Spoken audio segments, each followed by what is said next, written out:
ओम श्री शक्ति नमः। ओम श्री शक्ति नमः।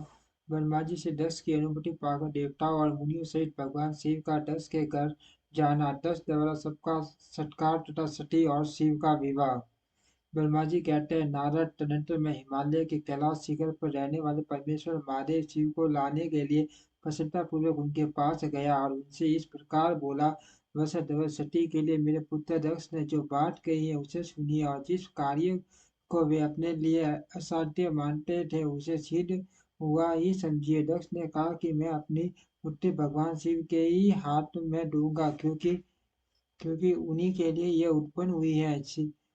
शिव के साथ सती का विवाह हो, यह कार्य तो मुझे स्वतः अभीष्ट है। फिर आपके आपके भी कहने से इसका इसका महत्व और अधिक बढ़ गया। मेरी पुत्री ने स्वयं इसी उद्देश्य से भगवान शिव की आराधना की, और इस समय शिवजी भी मुझसे इसके विषय में अन्वेषण पूछताछ कर रहे हैं। इसी इसीलिए मुझे अपनी कन्या अवश्य ही भगवान शिव के हाथ में देनी है। विधाता वे भगवान शंकर शुभ और लगन और शुभ मुहूर्त में यहाँ पधारे, उस समय मैं उन्हें शिक्षा शिक्षा के तौर पर अपनी यह पुत्री दे दूंगा। बस भवज मुझसे दक्ष ने ऐसी बात कही है, अत आप शुभ मुहूर्त उनके घर चलिए और सती को ले आइए। मुने मेरी यह बात सुनकर भक्त वत्सल रुद्र लौकिक गति का आश्रय ले हंसते हुए मुझसे बोले, संसारी सृष्टि करने वाले ब्रह्मा जी, मैं तुम्हारे और नारद के साथ ही दस के घर चलूंगा। अत नारद का स्मरण करो करो अपने मरीषि आदि मानस पुत्रों को भी बुला लो विदे। मैं उन सब के साथ दस के निवास स्थान पर चलूंगा, मेरे पार्षद भी मेरे साथ रहेंगे। नारद लोकासर के निर्वाण में लगे हुए भगवान शिव के इस प्रकार आज्ञा देने पर मैंने तुम्हारा मनीषी आदि पुत्रों का भी स्मरण किया। मेरे याद करते ही तुम्हारे साथ मेरे सभी मानस पुत्र मन में आदर की भावना लिए शीघ्र ही वहां आ पहुंचे। उस समय तुम सब लोग हर्ष से उत्फुल्ल हो रहे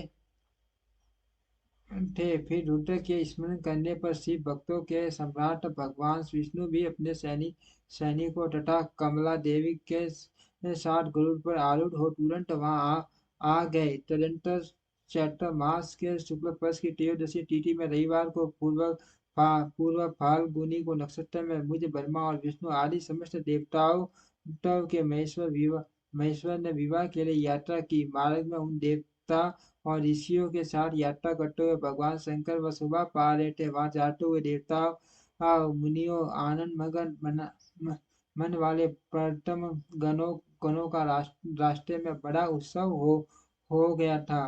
तो भगवान शिव की इच्छा से वह सब व्याग सर्प जटा चंद्रकला आदि सब के सब उनके लिए यथा योग्य आभूषण बन गए थे। तदंतर वेग से चलने वाले बलवान के नंदिकेश्वर आरूढ़ हुए। महादेव जी श्री विष्णु आदि देवताओं के साथ लिए क्षण भर में प्रसन्नतापूर्वक दक्ष के घर जा पहुंचे। वहां विनीत चित्त वाले प्रजापति दक्ष समस्त जनों के साथ भगवान शिव की अगवानी के लिए उनके उनके सामने आए। उस समय उनके समस्त अंगों में हर्ष जनित रोमांच आया था।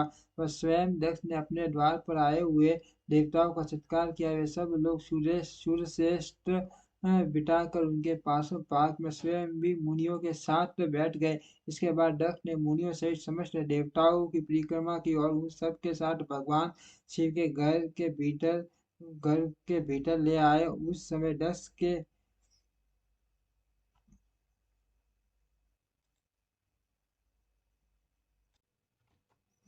बड़ी प्रसन्नता थी। उन्होंने सर्वेश्वर शिव को उत्तम आसन देकर स्वयं ही विधि पूर्वक उनका पूजन किया। तत्पश्चात श्री विष्णु का, मेरा, ब्राह्मणों का, देवताओं और समस्त शिवगणों का भी यथोचित विधि से उत्तम भक्तिभाव के साथ पूजन किया। इस तरह पूजनीय पुरुषों और तथा अन्य लोगों सहित उन सबका यथोचित आदर सत्कार करके दक्ष ने मेरे मानस पुत्र महर्षि आदि मुनियों के साथ आवश्यक चला की। इसके बाद मेरे पुत्र दक्ष ने मुझ पिता से मेरे चरणों में प्रणाम करके प्रसन्नता पूर्वक कहा, प्रभु आप ही वैवाहिक कार्य कराए कराए।